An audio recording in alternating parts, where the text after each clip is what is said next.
सबसे पहली चीज है, इन्होंने देवकीनंदन जी ने डिमांड उठाई कि साहब बच्चियों की सुरक्षा होनी चाहिए और बच्चियों की सुरक्षा तब होगी जब हमारे धर्मगुरु पार्लियामेंट में जाएंगे।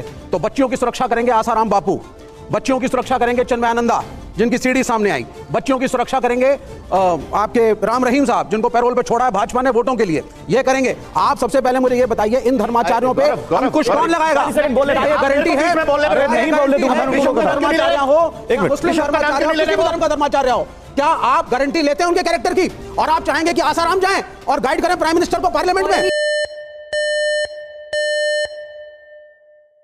करते हैं। देवकीनंदन ठाकुर जी से पहला सवाल लेते हैं। देवकीनंदन ठाकुर जी, ये कहां आप अभी तक कथा सुना रहे थे, लोगों को धर्म के रास्ते पर चलना सिखा रहे थे, अचानक आप संसद में धर्माचार्यों के लिए रास्ता बनाने लगे? रास्ता बनाना ही तो धर्माचार्यों का कार्य है और उस मार्ग पर चलना पूरे समाज का कार्य है। धर्माचार्यों का कार्य है कि वो मार्ग दिखाएं, मार्ग बताएं, वेद के माध्यम से, पुराणों के माध्यम से, शास्त्रों के माध्यम से, सत्य के माध्यम से। और वही थॉट्स लेकर मैंने आपको ये बात कही।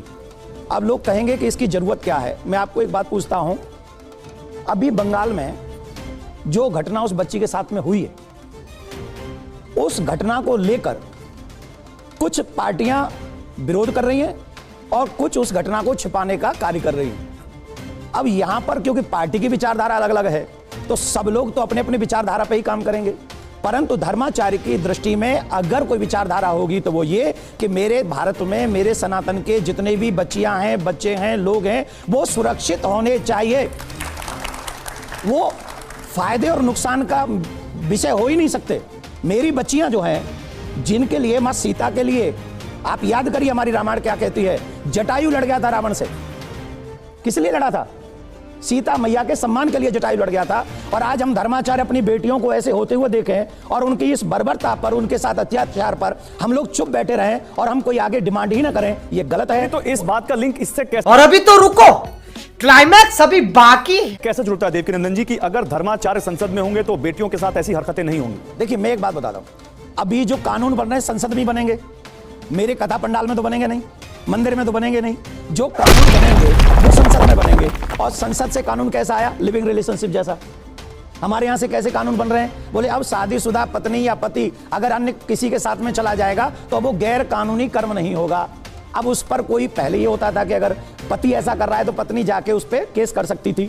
अब पहले ये होता था कि पत्नी का संबंध किसी थर्ड पर्सन से है तो वो जाके उस थर्ड पर्सन पे पति केस कर सकता था। अब ये कानून है कि अब वो माना ही नहीं होगा, कोई भी पुरुष अपने पत्नी के साथ संबंध रखने वाले पर केस नहीं करेगा। तो ये कानून कहां बन रहे हैं? भारत में। अरे देवा, ये गड़बड़ है बाबा। हम लोग जिस भारत में रह रहे हैं उसकी परंपरा क्या है, उसका कल्चर क्या है, उसकी संस्कृति क्या है। हम लोग अमेरिकन नहीं है, हम लोग यूरोपियन नहीं है। और हर एक देश का अपना अलग कल्चर होता है, जीने की एक नई दिशा होती है। और हम भारत में रहते हैं तो भारत में ये कोई नई बात नहीं है। सूर्यवंश में जितनी भी परंपरा रही है, संसद में गुरुओं ने ही मार्ग दिखाया है और राजाओं ने उस पर चलकर अपने देश का विकास किया है। नहीं तो मार्ग अच्छा ठीक है, दिखाना और मार्ग पर खुद चलना, क्या इसमें अंतर है? मैं तस्लीम रहमानी साहब से एक सवाल लेना चाहूंगा। तस्लीम रहमानी साहब, कितना सहमत हैं आप देवकीनंदन ठाकुर जी के इस बयान से या इनकी मांग से? देखिए, अब डेमोक्रेसी हैं और डेमोक्रेसी में जिसके मन में जो बात हो या जो मुतालबा हो वो करना चाहिए, वो उसका हक है। इनके मन में एक बात आई है, इस पे चर्चा होनी चाहिए, फिर उसके लिए हमारा कॉन्स्टिट्यूशन है। 50-55 सीटें आप हिंदू धर्माचार्यों के लिए मांग रहे हैं? हिंदू धर्माचार्यों के लिए ही मांग रहा हूं, जहां कोई जातिगत बंधन नहीं होगा। सभी सनातनी धर्माचार्य 50-55 लोग सदन में जाने चाहिए, जो धर्म को जानते हो वो।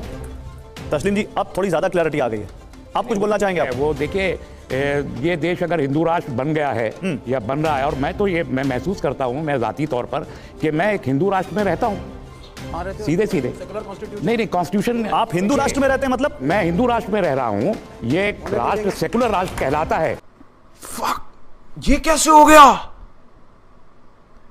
है?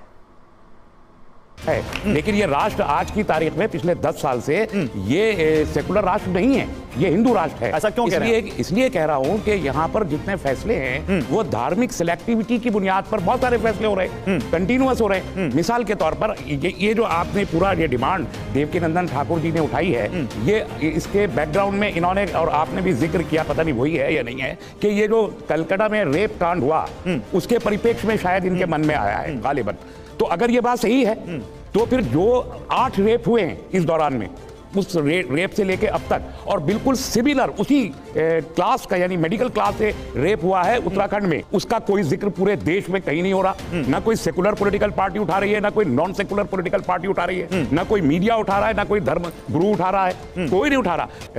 ये बड़ी अच्छी बात कही आप। देवकीनंदन सर आपने बलात्कार जैसी घिनौनी हरकत में भी धर्म खड़ा कर दिया सर। केवल सनातन धर्म की बच्चों की रक्षा करना चाहते हैं, यह आपने शुरू में कहा। इसका मतलब है कि सनातन धर्म को जो लोग नहीं, लेकिन तस्लीम साहब मेरी आपत्ति है इस पर। आपने तस्लीम रहमानी साहब मेरी आपत्ति है इस बात पर। आपने रेप जैसी घिनौनी घटनाओं को भी धर्म के कटघरे में खड़ा कर दिया कि हिंदू बच्ची की रेप की बात हो रही है और मुस्लिम बच्ची की रेप की बात नहीं हो रही है। तो बिल्किस बानो के इस्तकबाल में जब जाकर के आप एक रेपिस्ट के जो अक्यूज छूटते हैं उसको फूल माला पहनाते हो। नहीं, बात रेप की नहीं हो रही है, बात कानून की हो रही है।